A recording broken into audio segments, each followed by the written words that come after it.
Hey there, welcome to another Biblical History on the Go. Today we're going to be continuing talking about women in the Bible. So we're going to take a step back, because there was one that I remembered afterwards that was, I think it's pretty significant, and that's Dinah. Dinah is one of Jacob's daughters.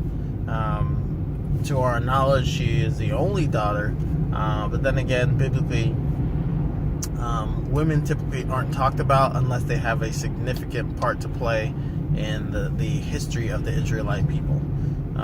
So the reason why men are typically talked about is not necessarily because they always have something to do with the Israelite history, but because the Israelite people trace their lineage by their fathers. They're a paternal nomadic group, at least until they get into the promised land, and then they become sedentary. So Dinah was called out because of her story, and what happened to her. What happened to her was there was the time when Jacob, who, if you remember from the last video, was married to Rachel and Leah, because their father Laban had tricked Jacob into marrying Leah, the oldest daughter, because based on their customs, they didn't want the older daughter to not be married, or the younger daughter to be married before the older daughter. So he tricked them. Go watch that video or read the book. It's Genesis, I think 39 is where it starts. Read the Bible. So he tricked them, and so that's what happened. He ended up with two wives. At the end of their sisterly squabbles, Jacob had 12 sons and daughters, but the sons were what mattered as far as his lineage, because the sons would get whatever Jacob had earned in his lifetime. Their inheritance would be what their father earned. Ironically, because they didn't earn anything themselves, Jacob became rich because of his own wisdom, the wisdom that God gave him to increase beyond what Laban even had. And then he even split off from that, giving Laban half of what he had and taking some for himself of what he created. So Dinah, one day, while they're wandering around in their land, not a land of Israel, this was well before, the land of Israel doesn't happen until after the Exodus, which is at least, at this point, at least 600 years until Moses. So they're wandering around. Dinah happens to find this city wherein there is a party going on, and she meets this prince named Shechem, and Shechem falls in love with her, and they end up sleeping together. So Jacob finds out, and he is very upset, because at that point circumcision had been given to the people. However, to the people, I mean Jacob and his tribe, people who follow God. However, these people, this new group, Shechem's city, he was a prince, his father obviously was the king. In this city, they were not circumcised. They didn't know God.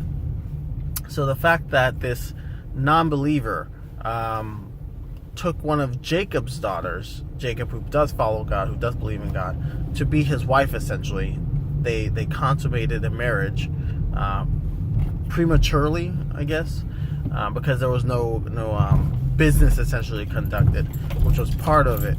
However, the marriage itself was a matter of obviously sex, the intercourse, which binds the souls. So Jacob was upset about this, and he said, listen, you can't have my daughter because you and your people are not circumcised. You don't follow our God, so I can't let you keep her. Shechem was very distraught and upset about this. He assured Jacob, no, I love her, I must have her, I will do anything. Jacob says, okay, if you and your entire city, or if you and your family get circumcised and follow our God, then you can have my daughter.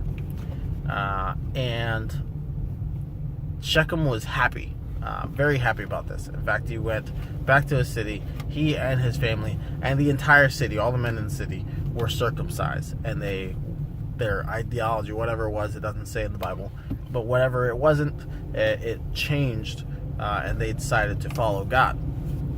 You would think this is a big win. However, Jacob's sons, Simeon and Levi, two of his sons, decided that it was bad that Shechem decided to consummate the marriage with Dinah, regardless of what Jacob said. They're like, no, he treated our sister like a whore, so we're not going to accept our father's decree to allow him to just marry our daughter because he chose to follow God. And so they go into the city at night while everyone's sleeping, and they murder everyone. Jacob's sons, Simeon and Levi.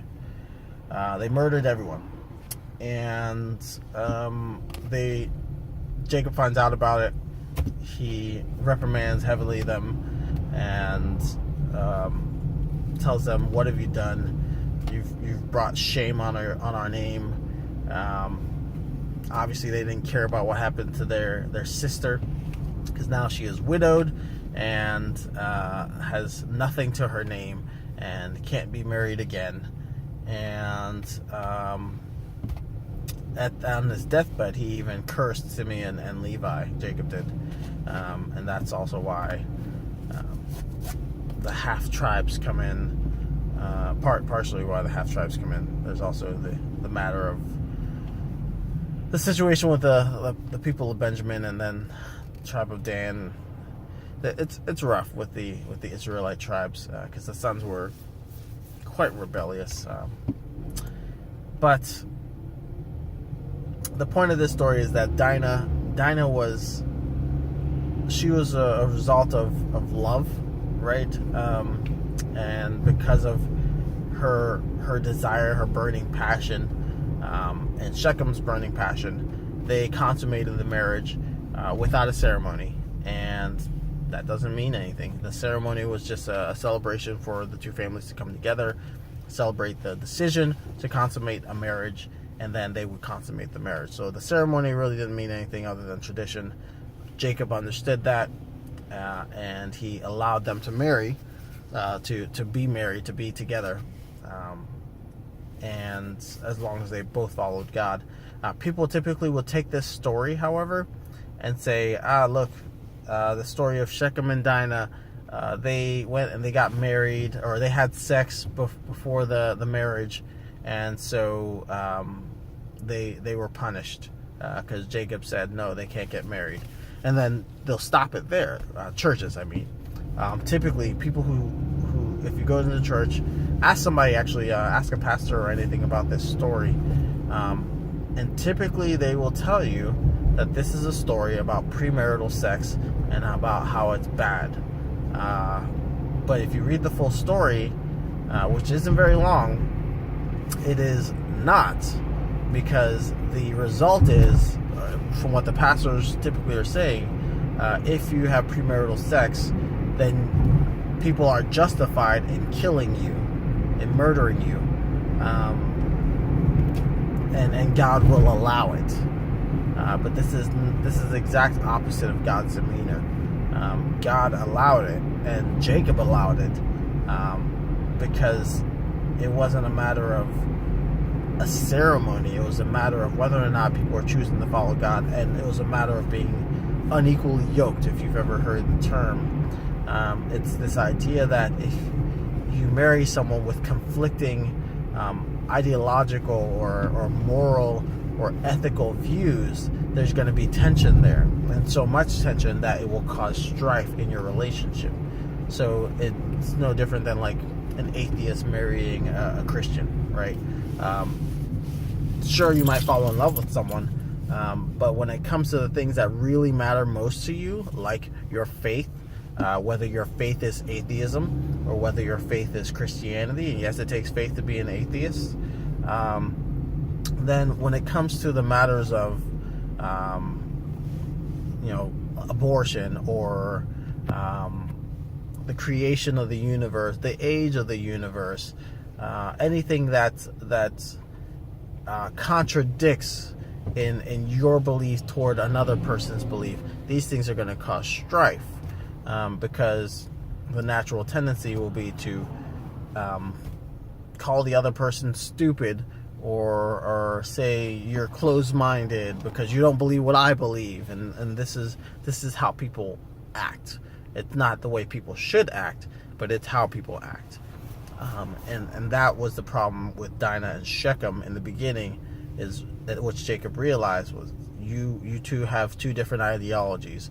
This group doesn't believe in God, so they will believe in anything else. Our group chose to believe in God, the creator of the universe. Therefore, we cannot allow these two to be together, because you who don't believe in anything will corrupt her, especially in a culture where the men dictated essentially what their families would follow. So this is actually a story of God's grace and mercy for people, and it's also a story about marriage. It's a story about what marriage is. Marriage is not the ceremony, because again, there was still no ceremony after they chose to be married, to my knowledge at least. And the marriage wasn't about the ceremony. The marriage already happened, and then the negotiations happened afterwards. And Jacob approved, God approved, and the people who didn't approve were the bigots. The people who didn't approve were the ones who were the sinners in the situation. They were murderers in that situation. They literally chose to go and murder everyone in the city who chose to follow God. The people of Israel, the people who shouldn't have done something like this, who should have understood God's grace and mercy, they chose instead to exact vengeance and jealousy for what? For their own selfish reasons and impulses. It had nothing to do with them at all, and they injected themselves so that they could commit an evil against the world. So moving on from that story, it's an important one, so we stuck on there for a little bit. I'm not going to talk about Ruth and Naomi. The reason being, this story is a very typical woman story in terms of the Israelite people in those days. So there's nothing particularly significant about Ruth and Naomi, other than that the people they end up with, who Ruth ends up marrying, Boaz. In doing so, she solidifies herself in a very important line, a genealogy that comes up later in the New Testament. Of course, you want to hear about that, go into those books in the New Testament where it says, hey, this person begat this person begat this person. What that's simply saying is, this person gave birth to this one, and from this line, this child was born. From this line, that child was born, and it's just a genealogy down, and that's where we see Ruth come up again. So the next woman, let's see if we're continuing on past Chronicles, Esther. So Esther is the next one, and while she gets essentially her own book, the reason being is that this was a significant story in the Israelite history after the exile, the first exile to the Assyrian Empire. So Esther ends up becoming queen of Persia, an Israelite woman, because she got favor. She found favor with the king, who had put away his other wife. And Haman is a guy who wanted to kill essentially all Israelite people. It is important to note that in the story of the kings, Haman is one of the people from a group that Saul, the first king of Israel. Remember, Saul was the first king of Israel. There were 5 kings, and then Israel was split between the nation of Israel, which is most of the Middle East, and the tribe of Judah, which was where Jerusalem is, that land there, that was the tribe of Judah. What's currently modern day Israel, that's the tribe of Judah. That was their land. All the other lands, Saudi Arabia, everything, that was the nation of Israel.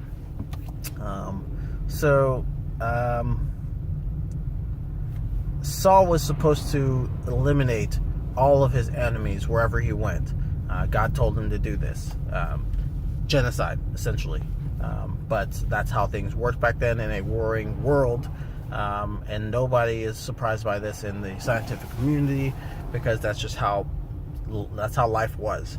You had groups of people who were fighting to survive, and they killed off everyone, or often would take the women, because they didn't want people to be, or the women to raise up their children to hate the people who killed their fathers, and train them to kill off the nation. That's the mentality at the time. People were bringing up their kids to hate their captors and plotting revenge. That's how things work. So God told him to kill off these people, and he did not do it. He kept some of the food, he kept some of the animals, he kept some of the women. Basically what happened in this one particular battle, where he thought he had killed all the men and kept some of the women, some of the men obviously escaped, and through this tribe, Haman finds his lineage. Haman was born from the people who had that experience of their land, their people being killed off for the nation of Israel. Haman survives. I say he survives, but his people survived, and therefore he was born down the line in the age where the Israelite people are exiled from their land because of their disobedience to God. They're exiled from their land and find themselves in the Persian Empire. So, under this new king, Artaxerxes, I'm pretty sure it was Artaxerxes, we have to double check that. But under this new king, Haman finds himself as the right-hand man, essentially. And then there's Mordecai, who is a cousin of Esther. Esther gets favor with the king, becomes queen. Mordecai is hated by Haman because he's an Israelite. So they have cultural reason to hate each other, because Haman knows this is what the Israelite people did.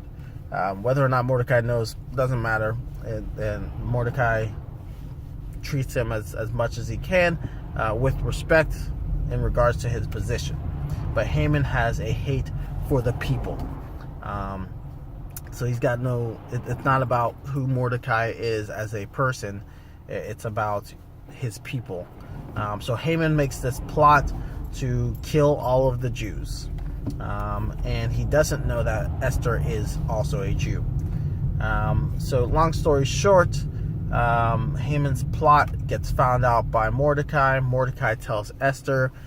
Esther needs to tell the king. And the king has this rule that if anyone comes into him unannounced, regardless of what they want to talk about, they will be killed. And Esther doesn't want to get killed. And this is, the law applies to the queen as well. She is not allowed to just wander in, because she too would be killed. So Esther works up the courage, the faith, to go in anyways to talk to the king. And she is not killed. In fact, the king says anything, he loves her so much that she is allowed to bypass that rule. So the decree that Haman had made against the people who shouldn't be trusted, that they should be killed and wiped out, she talks to the king about this, and brings Haman to a dinner to speak with the king, at the same time to confront him. And she points out to the king that Haman has been plotting to kill her and her people. Haman didn't know that she was a Jew. If he did, he would have caused trouble for her as well. So in finding out at that moment, Haman's kind of stuck with the plot that he made. And in fact, Haman's wife was also with him on this plot. He had made a gallows to hang all the Jews. And the king commands that Haman and his family, his entire family, be hung on that gallows that he created. And that's what happened. So again, yes, dark times. This is what people did back then. There weren't necessarily any regulations against human rights or any right to live that didn't exist back then in a world where death was a constant, and just a way of life. So this is what happened. Haman almost caused genocide, as many people throughout Israelite history tend to do. And Hitler was no exception. He also hated the Jews, and as a result, and this wasn't just like a Nazism that like they were the perfect race, although they did believe so. This was a specific vendetta against the Jewish people, a plot by the devil to eliminate the Jews. It's happened multiple times in history, and there is no other explanation for wanting to single out one nation like that, other than to wipe them out, being a result of evil fantasy. And the Quran is also, or Islam is also such a fantasy, because again, their end-time prophecy is the complete eradication, the genocide, the violent genocide of the Jews. So this is not a new anti-Semitism practice. It's something that's been common from the beginning of the Israelite history. And if there is anything peculiar about it, it's the fact that people continue to incorporate anti-Semitism into their cultures, into their lives, and trying to eliminate what is literally the oldest surviving culture in the entire world. There is no culture older than the Israelite people that is still alive and practicing today. That's just a fact. So why wouldn't we want to protect that as anthropologists, as people claiming that culture and history are important? Why is it that everyone can say, oh, well, screw Israel, they're not the real Israelites, these, they should die, etc., etc. All these things that people say openly against the Israelite people is completely counterintuitive to the fact that they are an ancient surviving culture, and we esteem cultures that are dead and gone, that had even worse practices, like the Maya, who committed heart sacrifices whenever there was an eclipse, and we say, oh, they were so fascinating, I wish they were still around. But the people who are around, who brought us the 10 Commandments, which essentially are wrapped up in love God, love your enemies, love people as yourselves. These people are the ones we want to kill? Really? That's crazy. And anyone who thinks it's not crazy, you need to get your brain checked, because that doesn't make any sense at all. This culture at least is trying to spread something good. Whether or not you accept it does not matter.